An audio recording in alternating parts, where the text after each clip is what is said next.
Hoje estaremos dando a aula sobre Gênesis. Estudaremos um aporte maior, né, ou a estrutura de Gênesis, e aí eu gostaria de estar iniciando, falando até mesmo sobre o nome Gênesis. O que significa Gênesis?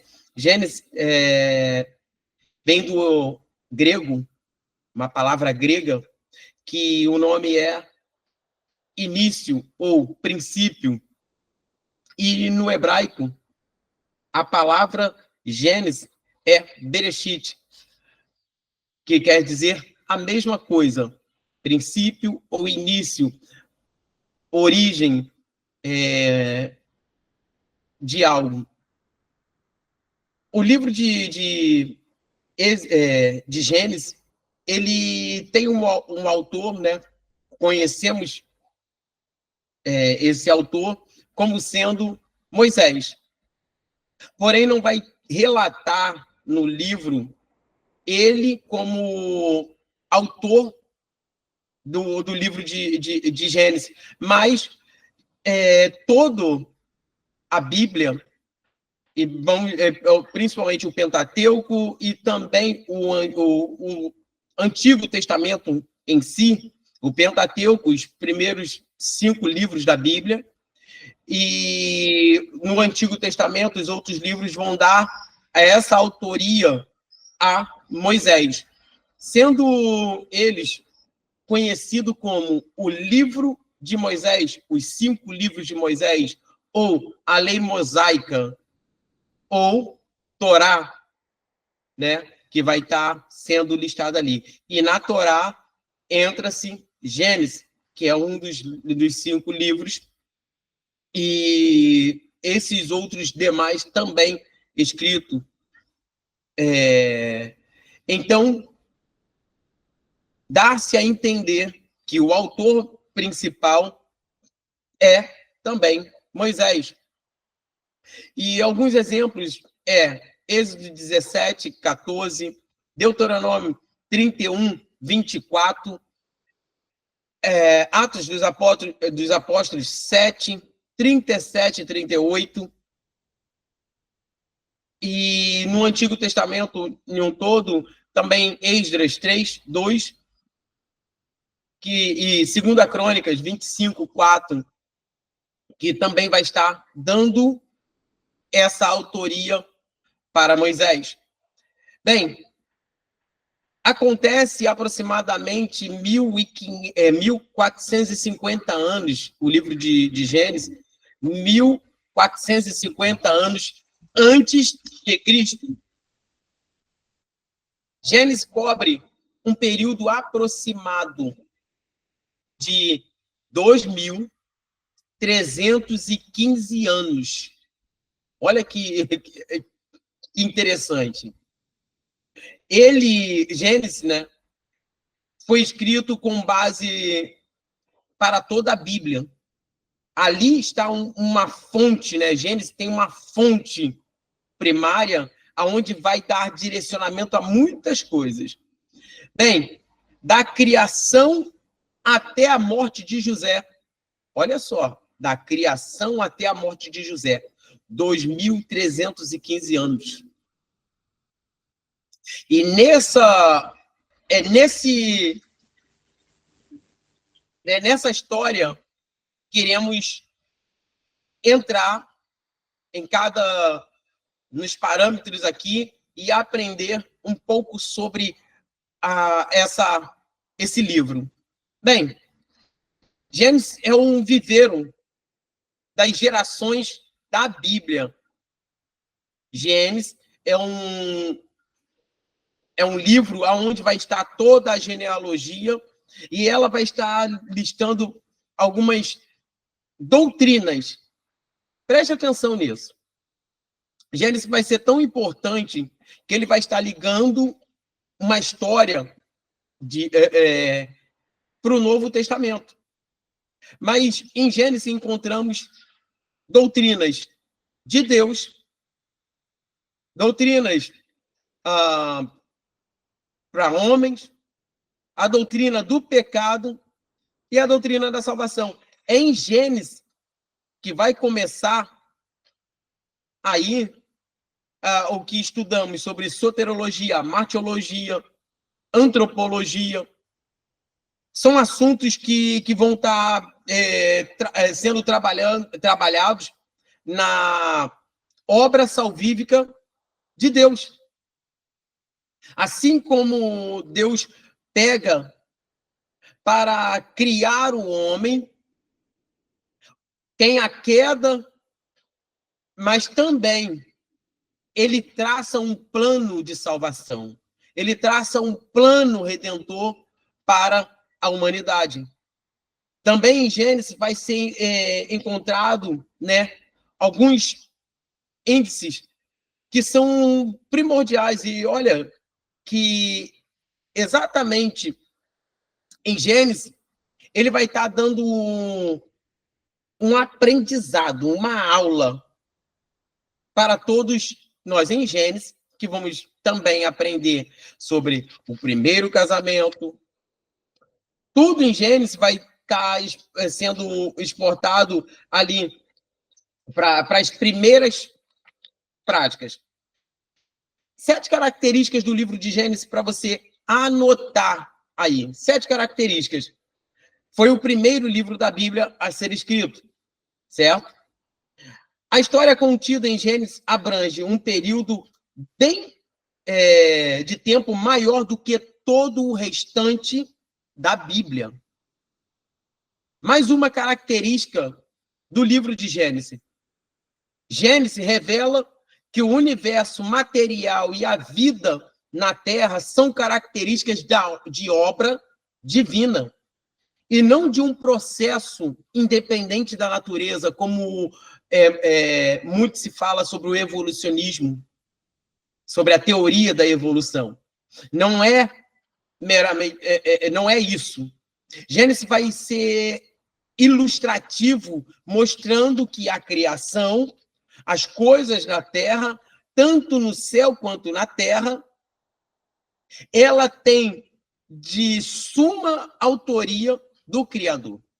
Gênesis também vai ser um livro que vai citar Deus como Criador diversas vezes. É ali que vai ser um apanhado para que possamos, hoje, ter certeza, confiança, credibilidade na criação de Deus. E aonde que eu e você, crentes, temos que ter na nossa mente uma coisa. Satanás não tem poder de nada. Quem domina sobre isso tudo é Deus. Como Criador, como onisciente, como onipresente, como onipotente, é Ele. E Gênesis também tem uma quarta característica, que é Gênesis é o livro das primeiras coisas. O primeiro casamento vai ser citado em Gênesis. A primeira família você encontra em Gênesis. O primeiro nascimento você encontra em Gênesis. O primeiro pecado, o primeiro homicídio, o primeiro polígono, o primeiro instrumento musical e a primeira promessa de redenção. E assim por diante. Outra característica do livro de Gênesis é o concerto de Deus com Abraão, aonde chamamos esse concerto, essa aliança de aliança abraâmica, aonde vai ter o primeiro concerto, primeira aliança, o que vai ser o título da palestra, que é Berit, uma aliança do Senhor para com Abraão. E aí chamamos esta aliança de aliança abraâmica. Também em Gênesis, somente em Gênesis, explica a origem das 12 tribos. Somente em Gênesis explica a origem das 12 tribos de Israel, por conter os patriarcas, por conter ali fontes que vão estar tratando do povo de Israel. Outra e a sétima característica revela como os descendentes de Abraão, por fim, se fixam no Egito durante 430 anos.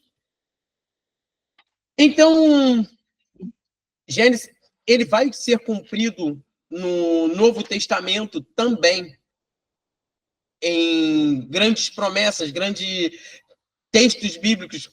Você vai encontrar no Novo Testamento uma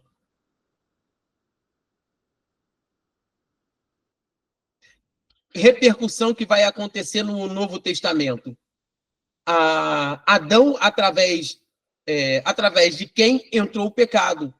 E é devido a Adão ter entrado o pecado no mundo, e vai ser contraposto a Cristo, que é o segundo Adão, aonde que vai ser o autor, justificação da nossa vida, onde encontramos ali os parâmetros da nossa justificação, da redenção, da nossa salvação. Pois ali, devido ao pecado ter entrado no mundo, precisava de um justo para justificar e ter um resgate por nossas vidas. E esse é Cristo, vai fazer uma ponte, né? Também encontramos a Arca de Noé e o dilúvio. São vistos como símbolos para a igreja e do batismo. 1 Pedro, capítulo 3. Encontramos também no Novo Testamento, que vai estar trazendo um paralelo, Abraão e o modelo de fé dos crentes. Em Gálatas 3, Hebreus capítulo 11, também vai estar falando sobre a galeria, né, da fé, que vai estar incluindo primeiramente Abraão. O sacrifício de Isaac lembra o sacrifício de Cristo na cruz. Também é uma ponte que liga ao Novo Testamento.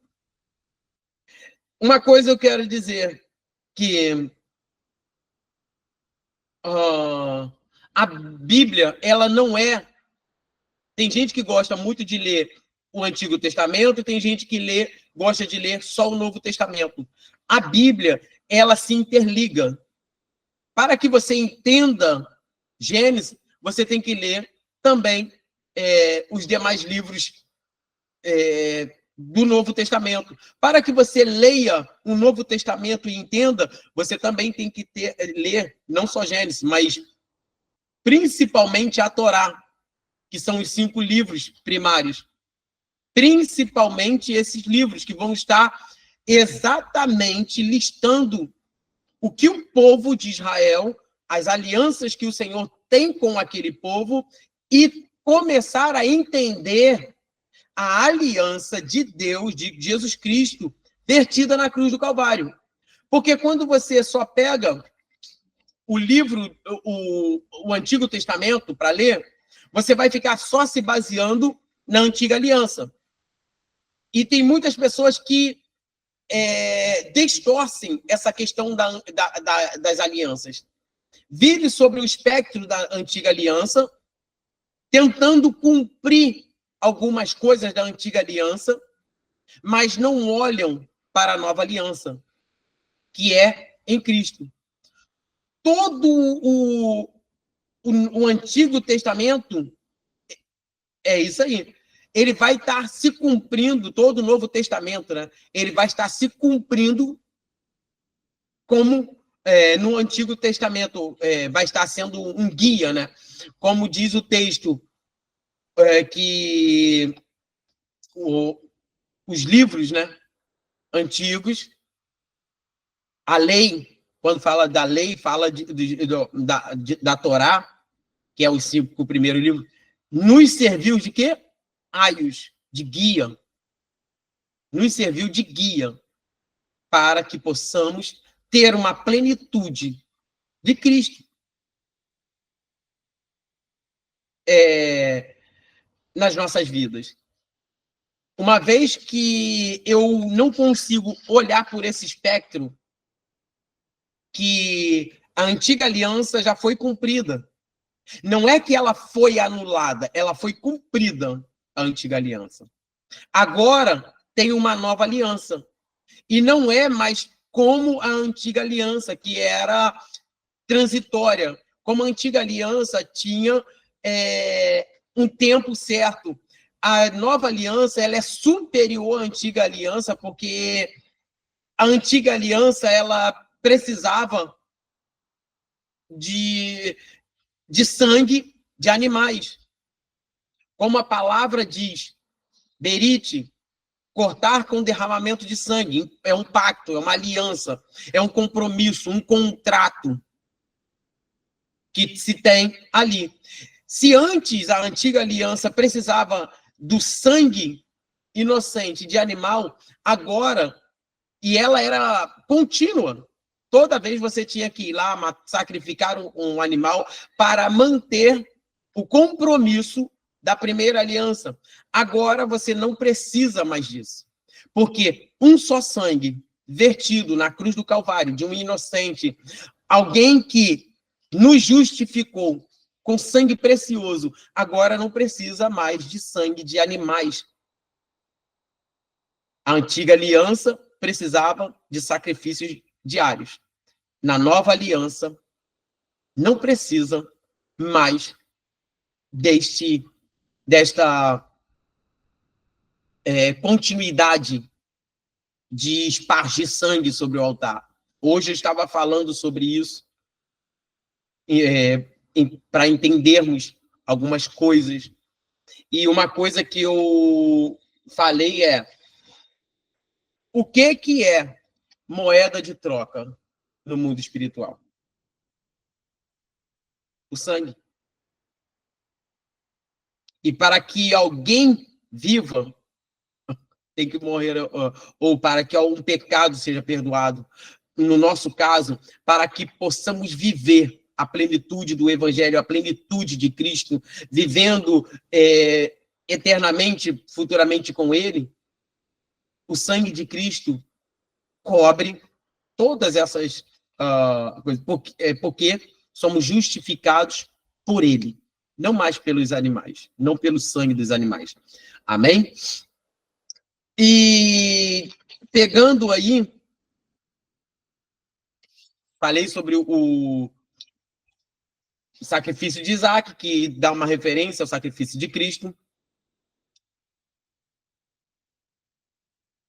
E agora eu quero pegar alguns parâmetros, né, do livro. Como eu falei que ia ser um esboço, né, um conteúdo só para você ter ali armazenado, e vamos estar aprendendo isso nos outros livros.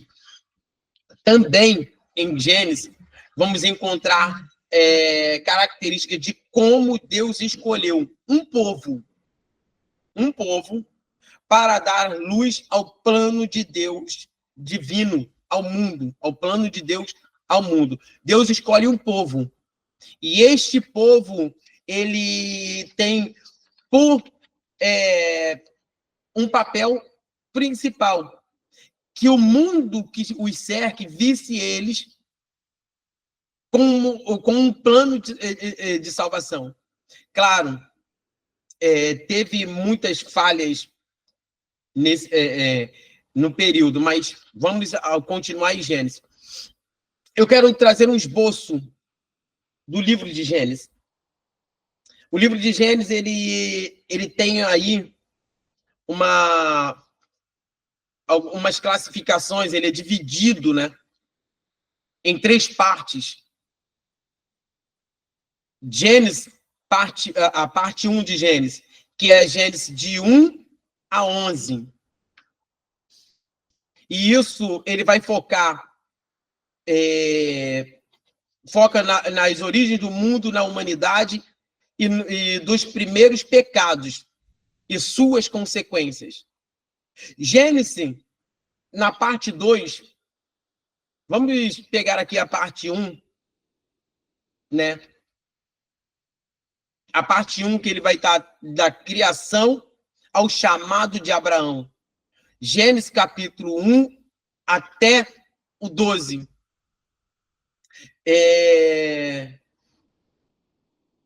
Que aí vai estar pré-dilúvio e pós-dilúvio.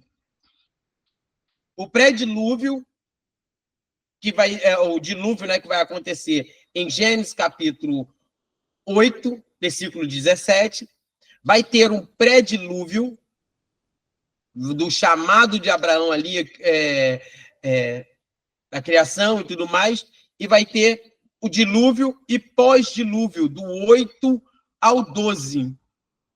Essa é a primeira parte que vamos estar, que é tratada em Gênesis. Anotem aí. A segunda parte de Gênesis, ela tem aí do 12 ao 36. 36 e 37, né? Que vai estar tratando ali de alguns aspectos. Concentra-se na história dos patriarcas, Abraão, Isaac e Jacó.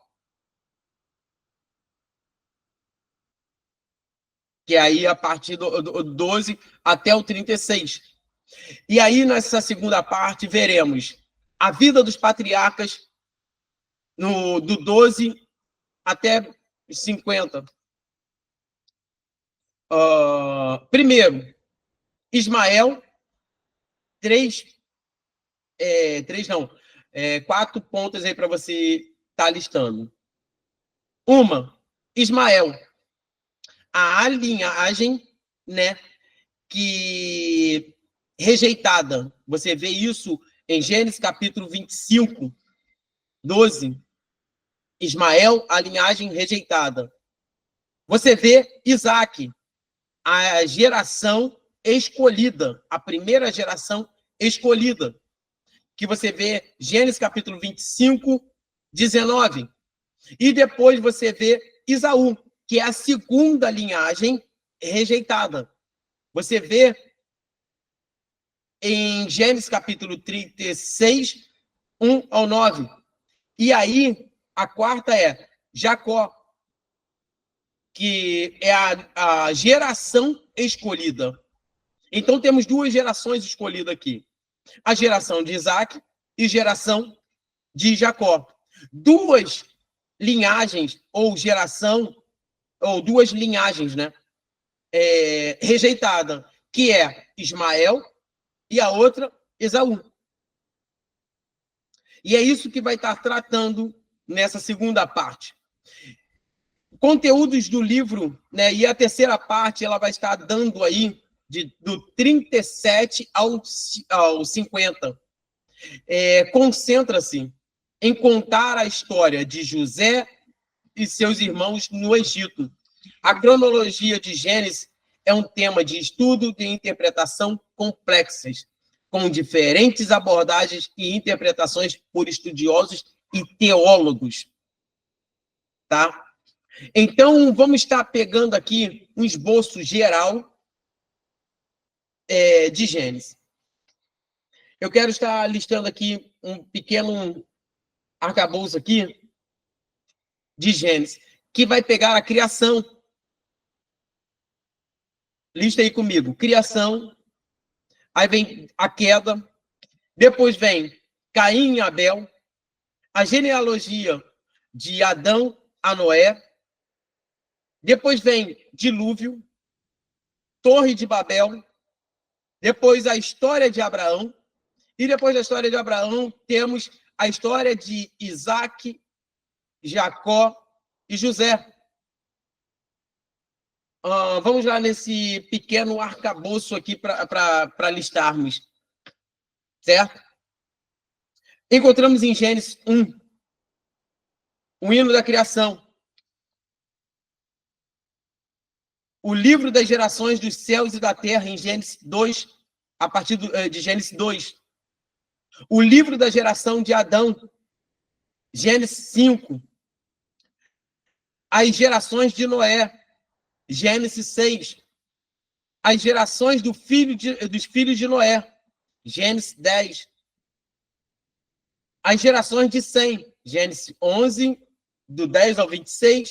Gerações de Tera, de Gênesis 11, 27 ao 25.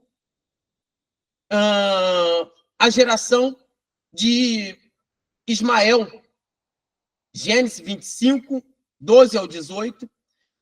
A geração de Isaac, do 25, do Gênesis 25, 19, 35 ao 35. E a geração de Esaú, que é Gênesis 36, do 1 ao 43. E a geração de Jacó, que encontramos em Gênesis capítulo 37 até o 50. E este é o arcabouço, né, da estrutura de Gênesis ali, da criação. E encontramos todo esse espectro aí da criação até José, que vai terminar o livro ali de Gênesis, que vai ser até a morte de José, né? Que vai abordar. Aqui já é uma abordagem, um conteúdo que você vai encontrar no livro de Gênesis. Criação, queda, primeira civilização, dilúvio, como eu já falei, a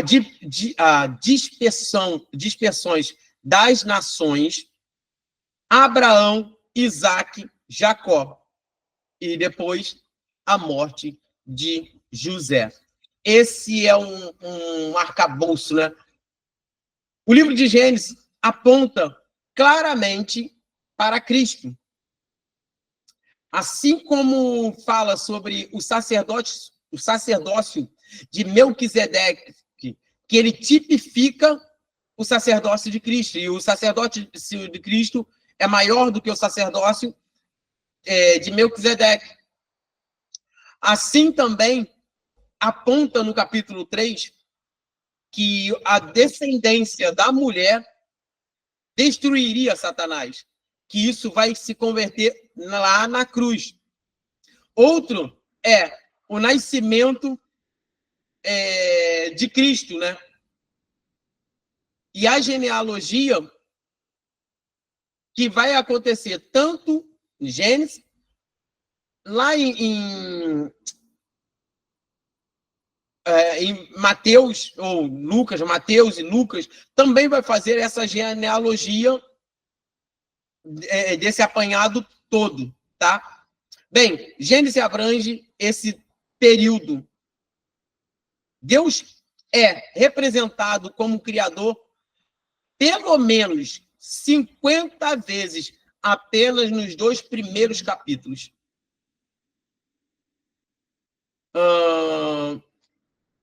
O livro de Gênesis também ele fala sobre as 12 tribos de Israel e a aliança de Deus com a tribo. E aí também tipifica, para finalizar aqui, fala, Gênesis revela como os hebreus foram parar no Egito e aonde vamos pegar e ver aquela fuga toda, a saída, e aonde iniciaremos o livro de Êxodo. Ok? Bem, esse foi só um pequeno relato, um estudo bem rápido sobre o livro de Gênesis. E voltaremos, claro, com o próximo tema, que é o livro de Êxodo. Tá bom?